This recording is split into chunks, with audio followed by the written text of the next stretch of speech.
Hi everyone, my name is Grace. This is Nursing Lab 334 and my family assessment was on the Johnson family. A little bit about the Johnsons. They are from Araby, Louisiana. They are a nuclear family. They were married in 2010. They're Caucasian. Both mom and dad have higher education and they have 6 members in their family, including their cat. Family values that they identified were education, quality of life, and health maintenance. We'll talk a little bit more about the family's health later on in the presentation. And then the 3 theories that I used for my family assessment were the structural functional theory and the developmental and family life cycle theories. So here's the composition table. Scott is the father, Lynn is the mother. They're both 33 years old. They both have higher education degrees. Lynn is currently working on a master's degree in educational leadership. She teaches 5th grade. Scott is a corporate accountant.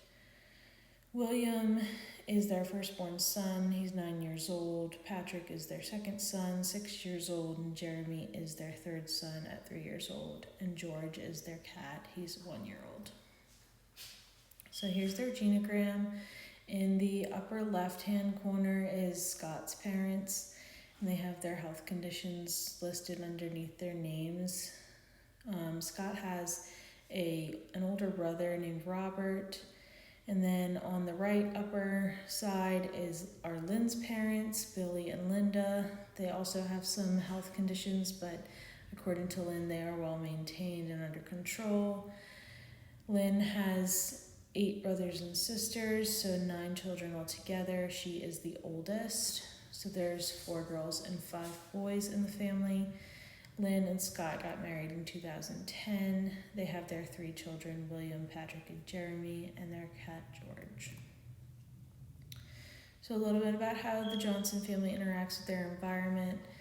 The lightest purple circles are going to be positive relationships, and those are with their school, the friends, and the family pet. Then the medium colored purple are going to be mixed positive, negative relationships. They can be either one, and those are work, recreational activities, Lynn's parents, and Scott's parents. And then the dark purple circle is a negative relationship, and that was with religion. And we'll talk a little bit more about that later as well.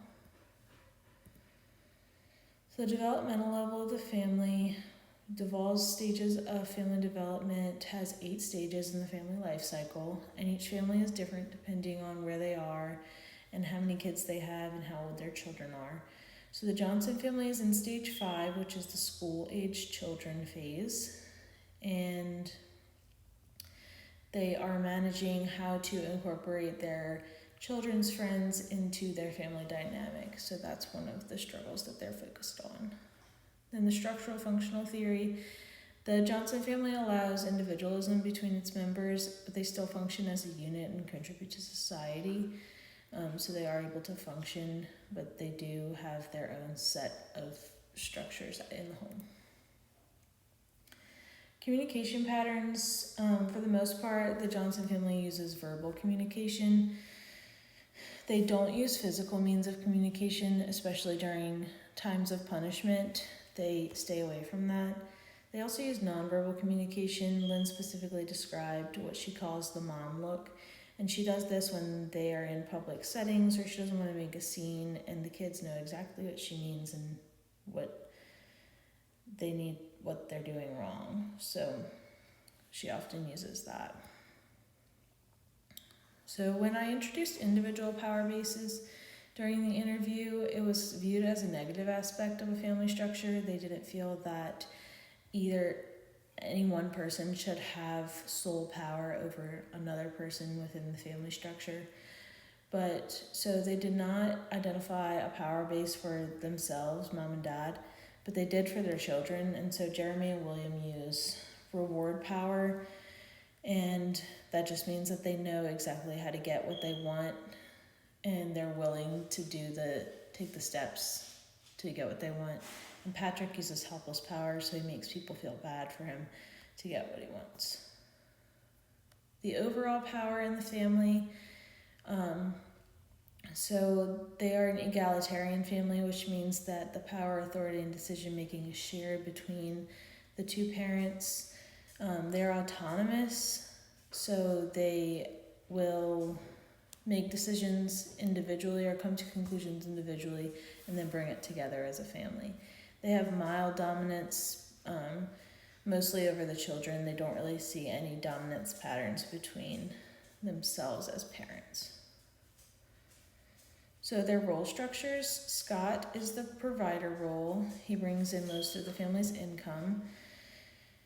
And he also is involved in child socialization. His informal role is the initiator and contributor.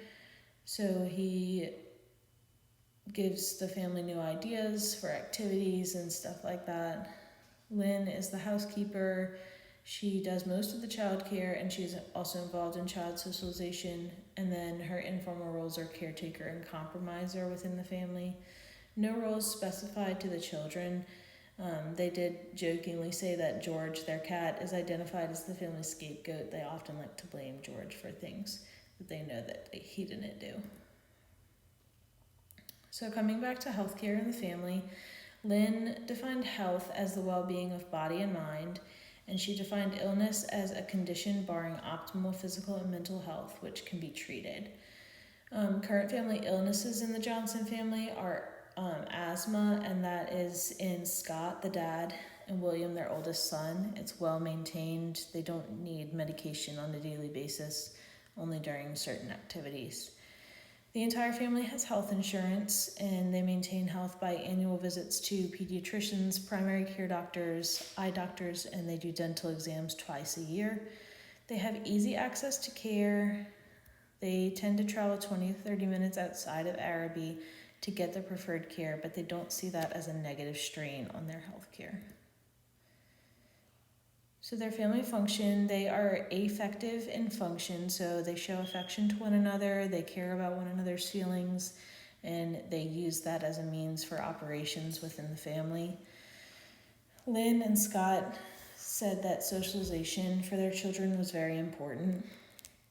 They do focus a lot on developing a sense of right and wrong in the family. They focus a lot on discipline from them, as well as self-discipline within the children as they grow older. And then they do foster relationships with others, whether that be extended family or friends or teachers, anything like that. They do make sure that that is an important part of the children's lives. They use positive reinforcement for most of their discipline. They also withdraw certain privileges as consequences, and they often will have conversations with the children to understand what they did wrong so that they can fix it next time so it doesn't continue to happen. And that tends to be what they do instead of just punishing them or sending them to their room or something like that. They see that as a more effective way. So family stressors and coping: both Lynn and Scott identified work as a long-term stressor, but they use family group alliance to cope with that stress. Lynn said sometimes it can be dysfunctional when she's overly stressed. She will complain out loud or make it someone else's problem, but she did identify that and she works to not do it.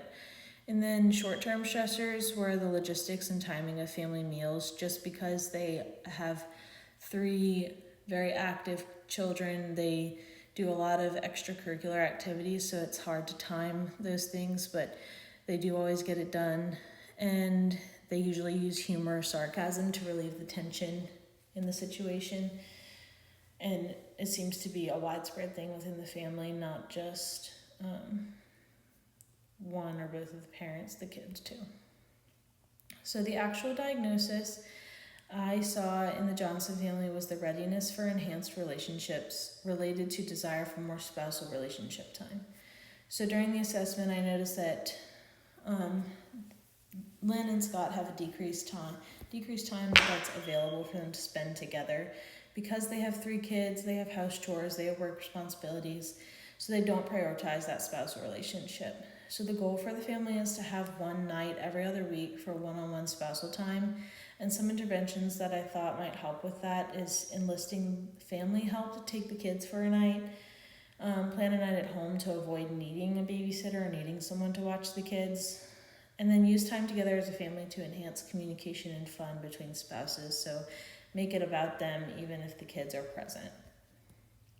And the risk for a diagnosis is risk for spiritual distress related to lack of identification within a religious community.